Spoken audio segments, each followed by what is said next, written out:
This is From Worry to Wealth, the podcast that shatters the myths and mystique surrounding wealth creation. As students, our schools and universities often neglect the crucial education on the core financial principles. I'm Ben Lyons. I'm a business owner, investor, entrepreneur, and author, and I'm joined by my business partner, Alex Fink. And together, we're here to inspire your journey towards improving your financial self. In a world buzzing with advice on the behaviors and mindset to become wealthy, we'll share proven processes tried and tested by our network of successful collaborators. So get ready to move past worry and move towards wealth and your improved financial self. Hi there. Welcome back to another episode of From Worry to Wealth podcast. And I am Ben Lyons. I'm the founder of the Wealth Creators Institute. And unfortunately, my co-host Alex Fink is not with us today. So you're stuck with me. And I am really excited to talk to you today about some pretty interesting facts about me and my past. Some of you that know my history and my background know that when I was 18 years old, a man handed me a book when I was working for minimum wage at the health club. And I actually happen to have that exact book right here. It's called Think and Grow Rich. It's by a guy named Napoleon Hill. It was actually written in 1926. Before I cover this book, what this podcast is going to cover is a series of books that back in the 1980s, when I was in my late teens and early 20s, were really important to me. Then I grabbed a few of the books that later in the years that also I felt would be great to highlight in this podcast.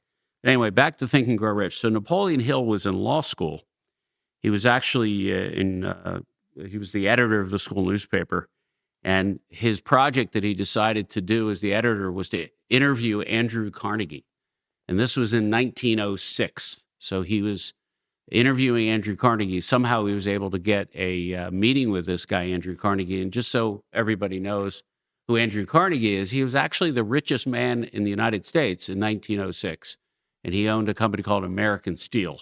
Napoleon Hill goes and interviews Andrew Carnegie. Andrew Carnegie said, "Hey, I'll introduce you to some of the most influential and wealthy people of our time. But you have to spend the next 20 years studying these wealthy and influential people, and then I want you to write a paper on the study of these individuals." And 20 years later, in 1926, a journal was published called The Laws of Success, and that became this book, Think and Grow Rich. The title was changed a couple of years later. Anyway, this book has kind of, for me, been the backbone of the philosophy that I believe in, and I would encourage all of our listeners and readers to pick this book up if you're looking for self-help around financial success. So I'm going to also pause and digress.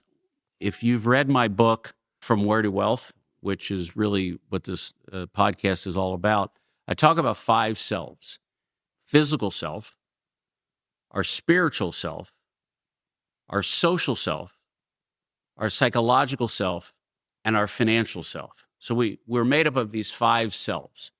And I think as humans, we're always trying to improve or be the best in each of those areas. I think we can think of ourselves as 5 layers. Some of us strive to be the best spiritual self, but at the same time, maybe neglect our physical self. Some of us work on our financial self, but neglect our physical self. So I like to teach that all 5 selves are important. As most of you also know, I focus on the financial self. But when I am going over all of these books, I intentionally was working on all of my selves. So my long list of books and my library was meant to work on all of my selves, because when I was 18, candidly, what I had said to myself in my brain wasn't very positive things. In other words, I had to work on my psychological self very much. And I'm going to discuss some of the books that I used to help with this self-talk. So to me, when you're talking to yourself, and I think all of us do that, depending on what we say to ourselves, really can produce an important outcome and a distinction in where we're heading. Anyway, but back to the book list. We've covered Think and Grow Rich. The next book that I want to highlight is a book called The Richest Man in Babylon. This was written by George Clason. This is a really interesting book. It's widely talked about. It's more of a parable. It signifies the path towards wealth in a parable way. The next one is How to Win Friends and Influence People by Dale Carnegie. So no relation to Andrew Carnegie. But this book was also written in the 1920s and 30s. Let's see when it was written here. Publishing date is 1936, this one.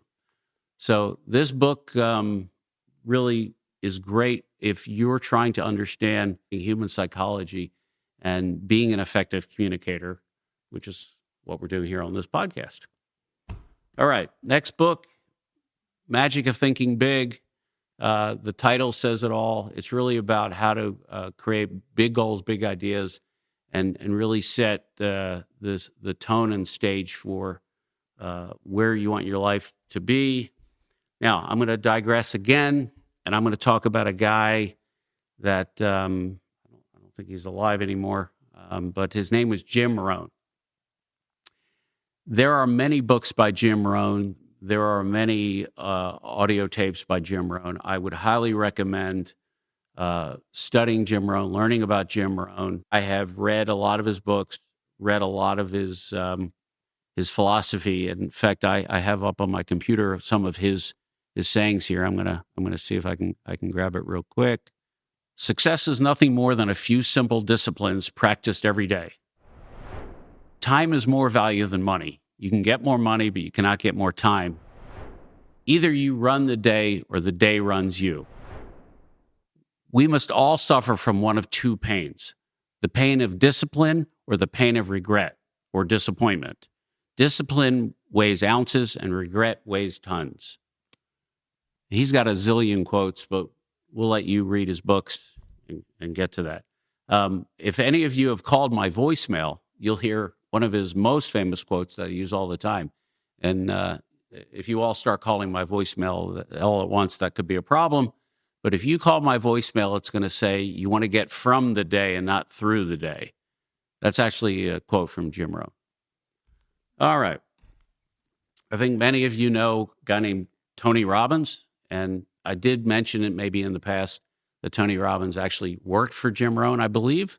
But Tony Robbins, you all know who he is, big in helping the psychological self. Another guy that I actually saw in person, a guy named Zig Ziglar. This was his best book and most famous books. It's called See You at the Top. It's self-help, it's sales, it's psychological. It's really great. All right. Now, this next author is actually my wife's favorite author because when I met my wife when I was 20, she had to endure in the car having me, instead of listening to the radio, all I do is listen to these cassette tapes. And a guy named Dr. Wayne Dyer, he wrote probably 10 books. I've read them all. They're really good. All his books really deal with the psychological self. Pretty fascinating, his stories. He grew up in an orphanage, and he talks about, his background. So I would encourage everybody that is wanting to talk to themselves in a little bit better way to read this book. Yes, maybe you guys are getting the theme here that we all talk to ourselves. Maybe I talk to myself. I even answer myself. And sometimes I even say, to the answer. So I'm sure all of you could relate to that, right? Everybody here can relate to that. All right. So I think that can, wait. Got one more book here.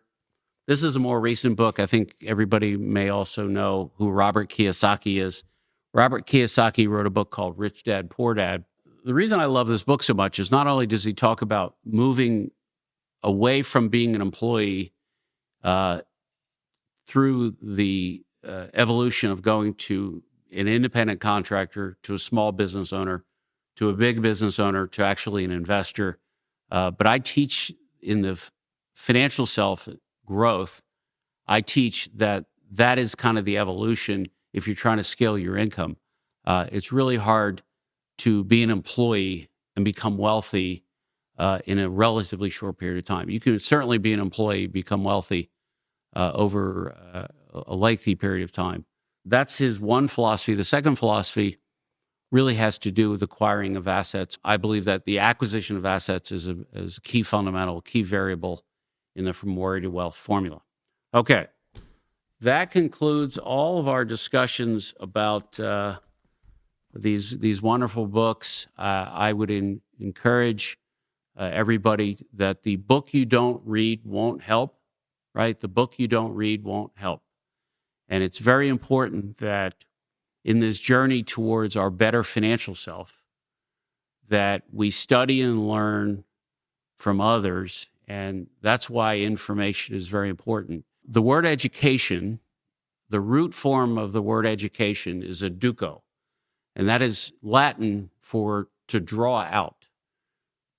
The philosophy that we're teaching here at the Wealth Creators Institute and From Worry to Wealth really is about drawing out other information from other people. I would encourage you to study and learn from as many different sources of financial improvement that you can.